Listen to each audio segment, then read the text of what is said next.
The prophecy you gave here, Baba Harare, it made a lot of noise. Is it a skit or and it's certain actually a prophecy?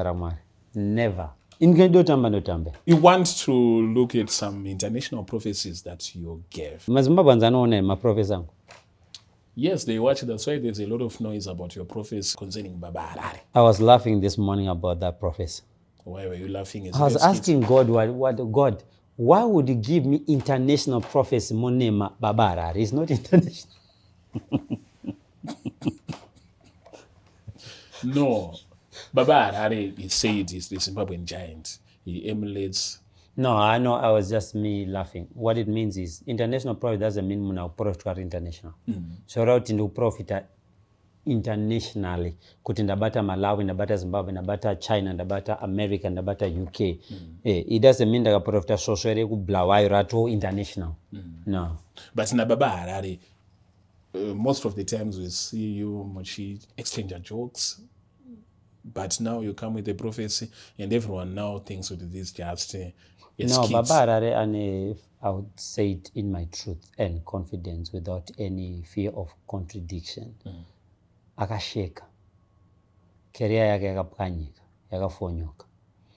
So I hope my Keto youth, and is one of the Keto youth and Sumzir. So musumzira kwanda ndoenda kanosvikana kanoti Baba Harare nduene malesi. Vanonongoseka obva to anoramba relevant. Ndakasvikana kana kuti mahombe anenge kibiri vanhu vanongoseka and stuff. Zvinoramba zvimpromota. Remember, I'm followed by 8 million people on Instagram. I'm the most followed Zimbabwe. So by doing that, you're doing him a favor. I'm helping him. But even when so I'm doing you a favor. Yeah, because what favor he would be doing to me? And then you could so say by map. Ndozvozvera kuti elephant. Huko. Nanenga fane level rana spark so tanta sajapira chitu ndokupedzera iwo. But the bottom line is ndakambozviita naSekalas akatodzoka. Fandazozviita nani naBaba Harare. Ukabvisa inini for the past 3 years Baba Harare akona. But I would tell because of him. Ladies and gentlemen, I'm the Bisa. This is the Prophet Passion from poster Baba Harare. Baba Harare. Have you seen how I have inspired his life? How? Number 1, tasamapfekera akandonotora mabhero tapfekeseni. Number 2, anonoroka mukadzi kakasvukira kakada kufane kangu. Of course, photocopy haifani original. Number 3, zangoseka manje. No. Should I say here? All right. No, Kiria Baba Harare akapera papi. Kiria Baba Harare is anointed and born to be a backing vocalist. That's why he was sound at Paspa JP. Pakadonota zvake gamanje. Zvirinani kuita mumuswe wenzou panoita musoro shosho. But pana anovera una JP wotosvika nobudirira ari asiri pana JP. Not all. Angana JP. I can't say he's bigger now, but his music, some of his music is bigger than JP. Yes. Okay, I see. But nani chifunga munhu akaita saEndi Muridzo. And Muridzo made it. He akangozvipiringisha ega, but he made it alone. Asiyana na Japreza akasumuka last. But amene rakazongozvipiringisha papi. Well, that is okay pa prophecy gafa. The prophecy you gave here Baba Harare. It made a lot of noise. Is it a skit or and certain akambotamba nesta ramwari? Never. Ingedotamba notambe. So Baba Harare alikufa. I actually fasted yesterday. I think when you guys landed yesterday, Lashan confirmed it, and I told Mtsanya Asaf. A prophecy aiuye kuti zviitike. Anonzi conditional prophecy. Prophecy inouya.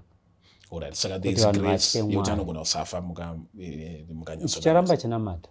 Iyo akatya Mwari akanamata. It will change. It's not the first time in the Bible. Hosea akanonzwa kunzi Mwari vati uri kufa. Ndobva aenda pamberi pemadziro mva anamata. Mwari mva ati 15 more years dzawedzero. The condition was kuti Hezekiah akaenda kunonamata. Mwari abva audza muprofita kuti chidzoka. Omudza kuti 15 more years. Yes. The condition yaBaba Harare ndepi? Kuti ivo vanamate here because from the way it looks hausitokubelieve akutotaura kuti ninge afunga kuti maskiti this social media yet mumwe make chokwadi anochiziva. But sometimes for social media, some people go and write. But I wouldn't do that when it's a thus is the Lord. Even bete charakati mwari vati. It's scary. It's something we should take serious. Not only as individual Baba Harare, but as a nation of Zimbabwe, people should fear God that when there is a thus says the Lord. Even pakanzi the Captain Britain auye achiti mwari vati. Panozongonetsa kuti bhaibheri rinoti umwaka udzwa hondo. Ibhaibheri? Yeah. Definitely macheso. No, macheso I quote the book of Proverbs. Asika guys in Bible handizivi. Hanzi umwaka udzwa hondo. Nechi? Nemurwere wepfungwa. Vakaita sei? Vakamshora vakati kwai anorwara. Next verse no, but kwakazoya mupfumi achitaura nubvo vatanga kugadzirira hondo. So panongonozoti vane vanhu vokuti havateerereki. Inini ndakati musoro unenge pinjiri Baba Harare. Ndakati fese inenge zizi ruyamwa. Mangwana ndozoya ndichiti Mwari vandituma nemeseji. Zvinogononetsa Baba Harare vatambira. But panonzi Mwari vati vanhu ngavachi. Plus Bible runoti God chose Maizera. Mwari anochuza zvakazvidzika. Yeah, vanokutsvagira chimunhu chekuti ndimadungwe. Kana kuti nditi Fred. Itimu yemaprofita yese inenge yakazvidzika but itori nezodzo zveshuwa. Zvanana ndlove zvekubulawa izvazvo. Tanenge apfeka na shirt $2 akabata mic akadai so achiita kavoice kandisatsitsa. But sometimes Mwari anondoshandisa munhu akadaro. But muprofesi yavo makairamba mukati kana. Yeah, because pano profit what the next thing to do is discernment of spirits. Uya munhu aiprofita kuti zvionekwe painternet. Asi atori nezvimwe zviprofito zvaanopa zvechokwadi. Papa chokwadi tabvisa zvemakamera papa chokwadi handimuzive mufeso. Ndatanga ndamuziva paakaenda unopema kwaprofeti enjo papa. Papa ndakatomuona, I think arwa picture vari vese papa, if you know the picture. I anointwa akabatwa so. Achinamatiriwa so. Kumbira kuti apiwe grace roprofita and stuff. Ndatomubvunza but mufeso asera anonzi anomboprofitire nevanhu. Zvakanzi ndiendlove wacho ndakati saka ari kuenda unonamatira kuti aprofite achiprofite. So the question is prophetic. But I can't say Mwari cannot use him. Ndikangoti Mwari aaite zvakati haachazi Mwari. Because hakuna chinhu chisingaitwe naMwari. Pane muprofita arinetsa muZimbabwe anonzi Prophet Melon Tikorasi vakanyora kuti Passion Java ari kufambiswa akati Passion Java anofambisiwo. Vakaprofita rufu rona AKA vakaprofita marufu akawanda. Anonzani? Prophet Melon Tikorasi. Inzwa zita. Is Melon Tiki in his words. Motopedza pazita iwapo. I don't know him, to be honest. I've been off social media, I think, for 2 years. But makona response yao kapapa nini? I responderani. Vakati Baba Harare is not dying anytime. Baba Harare andacheka no. Lazarus akamuswa naJesu kuafi. Ndizvo? Aripi? Akafa. Iwo echiti munafi. Gafa. Anyway, last panyaya ya Baba Harare. Makataura about a Zimbabwean minister who is going to die in that same prophecy before October. But amuna kutaura zita. So navati it's liberty kutaura kuti Baba Harare but the Zimbabwean minister mangomsiya akadaro. Ndengangoro yandidi. Zikama profita munombokwatawo. It's not required, but what we call is word of wisdom. The ability to deliver a prophetic word. Jonathan the prophet went to David the king. Abanoti pane munhu ane mbudzi ine hwai hobhoka apa. Umwe ane chipfuyo chake hwana apa. Saka uyo ashanyirwa nevaenzi ndobva abata hwai ushu mubva auraya. But iye ane hobho dzake. Pandoitwa zvakana king David asaiza. Ngagurwe musoro munhu zvikanzi I am afraid to do that. Nekuti mumweya zviri kunzi ndimi. Hana Mwari ndakaupa Israel yese dai maida kana mvana virgin ndo mvana dai maida virgin aisimvana virgin imandara dai maida mandara waingofanira kungokumbira hana Mwari waifanira kungokumbira chete ndaikupa waingangura waichikwabura but hanzo wakatasa mukadzi wemunhu ukauka bacha. So zvinoreva here kuti saka ana ungonosvika achiti Mwari ari kujaja ndi king anoona kuti damba remunhu musoro. the way you approach and deliver prophetic wisdom. Vana baba harare vanhu vakuti havana value, it's okay. But wedre kuti minister chete ko kana ari muprofita. He's a minister of the gospel. He's a minister in the political realm. It's what ipapo panopisa. But whatever position your minister ainayo, does he know makamuudze ri tomboti individual kuti chiprofita chanya chandapa pa social media chacha. Andino. Kone inonze stony heart ziko. A stony heart.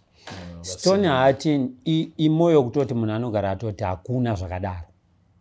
Saka munhu iyeye hapana need unomuprofita. Akutorina redemption. Anotobheliva kung'anga munhu iyeyo kutoti wakanzwa kuna prophet Makandi anoti zvemapipi izvo.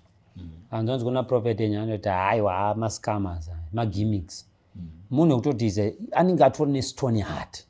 Even atomborota achifa, atomboona kuti ari kupotswa nerufu, atoona kuti rufu ruri kunditeera panapa. Panononetsa. Chishuwo chedu ndechoti baba harare vararame.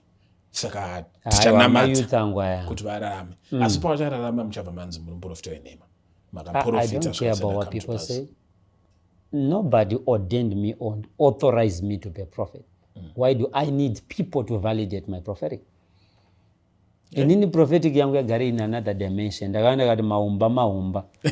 Munhu wakabata skad adotojudge kuti ndimi dzaMwari kondadzisa. Ndozonotera nakadara. I don't care what people say.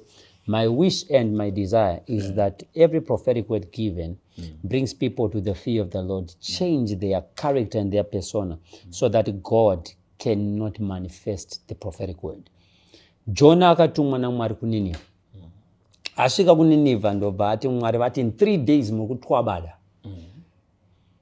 3 days later vanhu vanatwabada. Jonah akati kuMwari mandinyebera chi? Atsamwa zvikana Mwari vanhu vakatsanya ava nembwa dzakatsanya. Ndakanzwa kunamata kwavo saka ndachinja judgment yekudambura city rese reNineveh. So the purpose of prophecy is to exhort, comfort and edify the church. Okay. It's never to make people walk in fear, but in faith. Not to scare people, but to give people peace. The greatest delivery of any preacher in the world, including Mapasa, asingaprofita, ari dry. The duty of a minister is to reconcile people to themselves. Ukapedza kunzwa shoko raMwari, be it prophecy, be it healing, be it preaching, someone should reconcile with themselves. Munhu anga achirwa borekwa popten rere handiti. Anofana kudzoka kwaari. And the Bible, mwana muparadzi came back to himself. Yes. That's the purpose of a preacher. Number 2, a person should reconcile with people around him. Munhu anga asingatore natete vake anofanira kutanga kutaura vese. Munhu anga achiti mamhongomoro anofanira kutanga kutaura namai vake. Number 3, someone should reconcile with God. Munhu anga kusanamata uyo achingora ndo church asinganamata ndomuka ongoswera zuva asina kutsvaga Mwari, asingatsanyi, asingaverenge Bible. That person should reconcile with God. That's the success of ministry.